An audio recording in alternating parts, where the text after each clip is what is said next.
Allô tout le monde! J'espère que vous allez bien. Je suis bien excitée aujourd'hui de vous tourner ma première bum date. J'ai quand même été lente, mais comme je vous ai expliqué dans ma vidéo que je vous annonçais le sexe, je vous ai dit que j'étais vraiment fatiguée. Mais là aujourd'hui ça va être un bum date qui va englober tout mon premier trimestre. Fait que comment j'ai vécu ça et tout. Donc si c'est une vidéo qui vous intéresse, ben, je vous invite à rester à l'écoute. Donc premièrement, je vous ai expliqué comment j'ai appris ma grossesse dans ma vidéo qui s'intitule Je suis enceinte. Si vous avez envie de savoir comment j'ai découvert ma grossesse, ben je vous invite à aller écouter cette vidéo-là. Puis c'est ça. Après ça, à la 5e semaine, au début de ma grossesse, honnêtement, il se passait pas grand-chose, puis il y avait pas grand-chose d'intéressant à dire parce que contrairement à mes filles, puis ben j'ai comme pas filmé mes grossesses de filles, fait que vous savez pas comment ça se passait, mais moi là, presque dès comme une semaine après mon test positif, je commençais à être malade, fait que j'avais vraiment des nausées intenses qui duraient à tous les jours, puis j'étais malade, je vomissais. À Zoélie, je vomissais comme 2-3 fois par jour. Puis à Livia, c'était amplifié fois 1000. Je pouvais vomir comme 20 fois dans une journée. À Livia, les diclectins ont sauvé ma vie parce que sinon, j'aurais sûrement pas survécu. Puis là, c'est ça, j'avais pas de symptômes, comme aucun symptôme, même les seins. Tu sais, je me rappelle à mes filles, le mal de sein c'est vraiment un symptôme qui était intense pour moi là, comme je pouvais même pas être touchée tellement il devenait sensible intensément.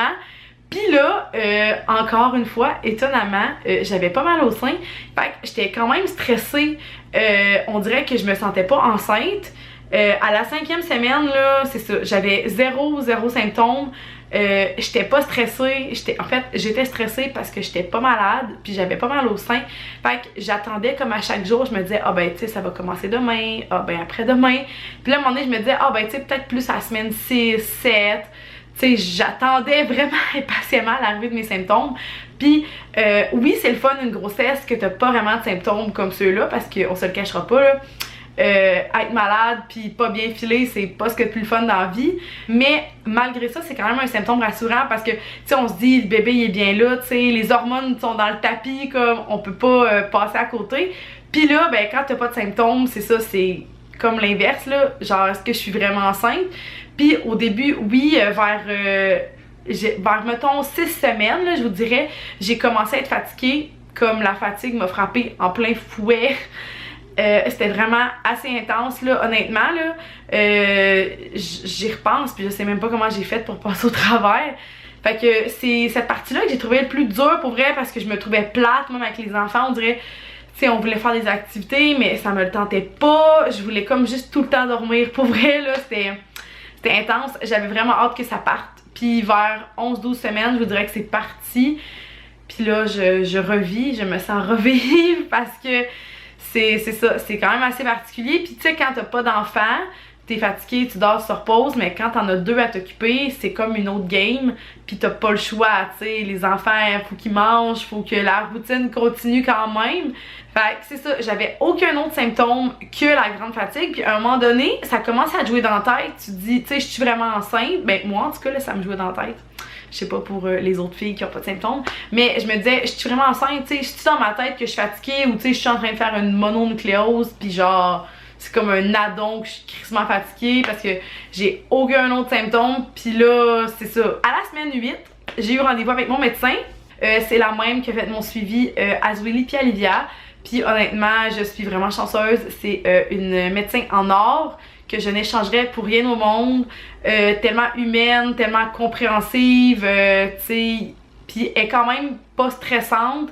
Fait qu'elle est tout le temps zen. Puis tu sais, elle est un petit peu plus vieille que moi, là. Ben elle a comme... elle a peut-être mi-trentaine, fin trentaine.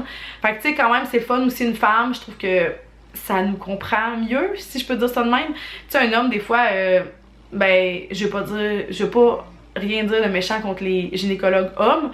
Mais quand même, là, tu sais, ils vivent pas la grossesse, là.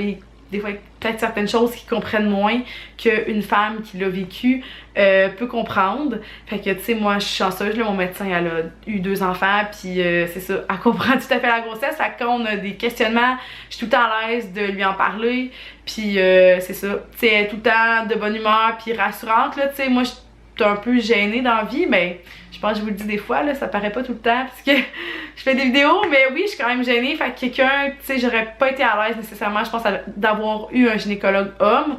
Puis d'avoir une femme un peu raide, là, je pense que ça aussi, ça l'aurait comme pas fité avec moi, là. Je pense que je suis comme trop sensible, si on peut dire ça de même. Fait que c'est comme le match parfait. Puis c'est elle qui me suit à toutes mes grossesses, puis ça a toujours super bien été. Fait que je suis encore contente de l'avoir.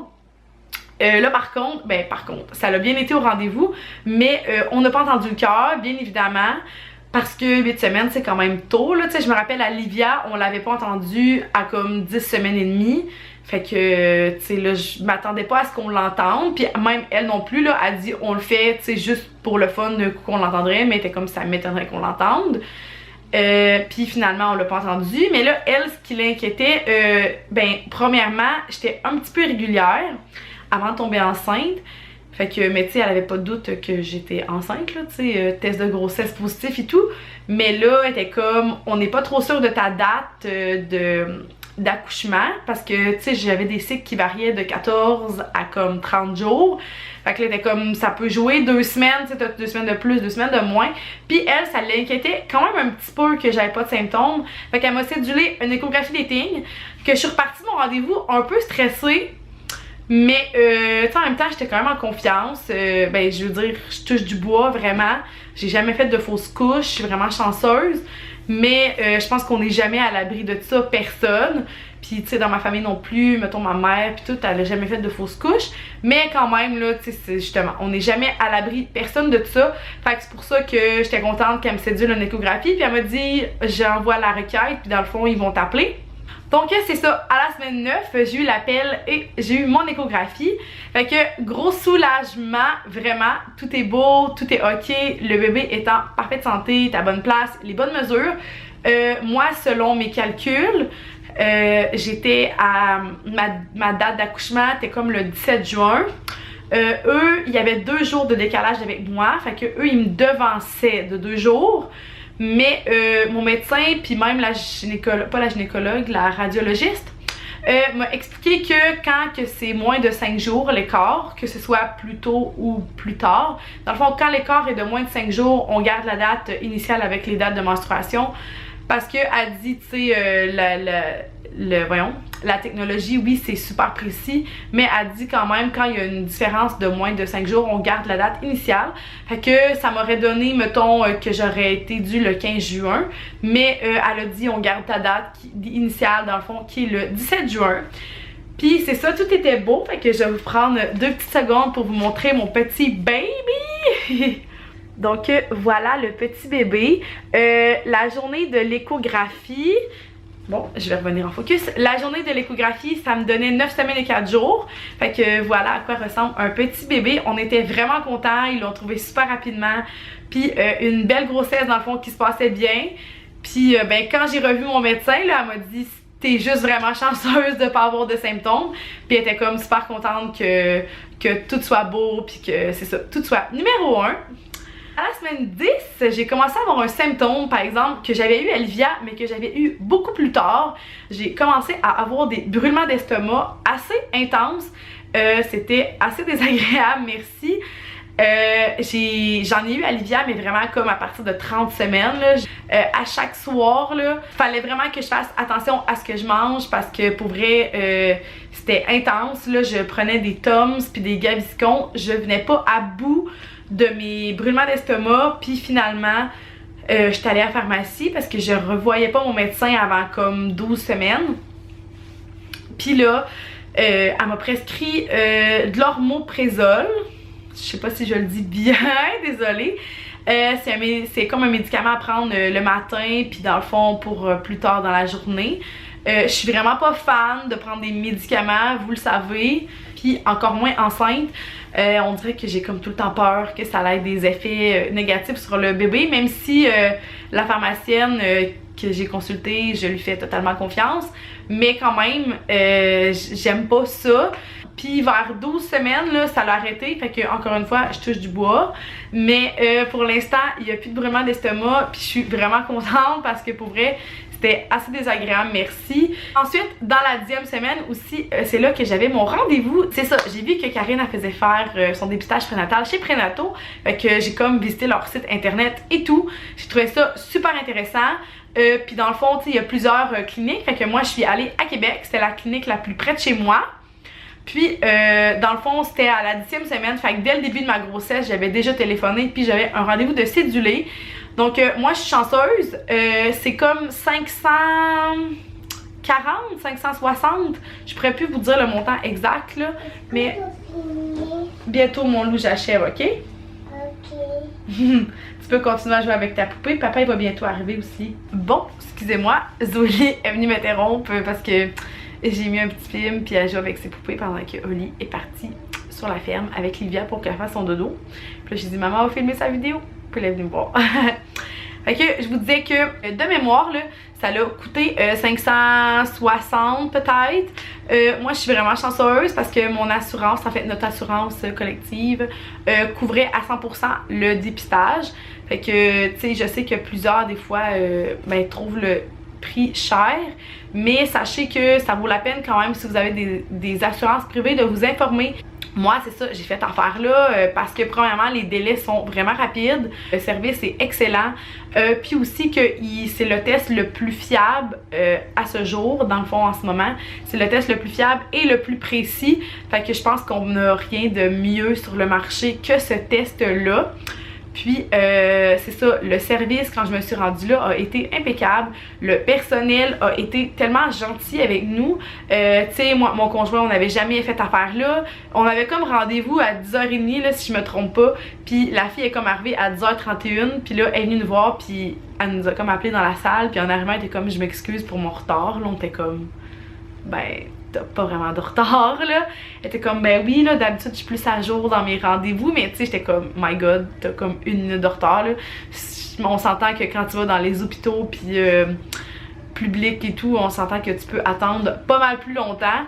Puis après ça, la fille, elle prend vraiment bien le temps de t'expliquer le test, elle prend vraiment le temps de te dire, tu sais, ce à quoi ben, le test, dans le fond, va donner comme résultat, puis tu sais, elle t'explique les analyses, comment c'est pris. En tout cas, moi, j'ai trouvé ça vraiment super, pour vrai. C'est ça, le service, pour vrai, a été impeccable. Puis les résultats, ils garantissent dans le fond d'appeler en 3-5 jours. Puis moi, ça l'a donné que les résultats ils ont pogné Thanksgiving, là, la fête aux États-Unis, parce que les tests, dans le fond, si vous n'êtes pas au courant, les tests à chaque soir, chaque test de l'endroit, dans le fond, là, comme à Québec, tous les tests qui ont été pris dans la journée partent en avion en Californie directement. Puis après, eux, c'est comme un portail. Fait que les tests reviennent pas.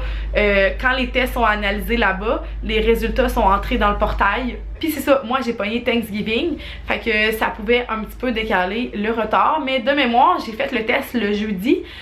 Ouais, le jeudi. Puis j'ai eu l'appel le mardi. Fait que ça a quand même été très rapide, là. Donc à la 11e semaine, on a su le sexe de bébé.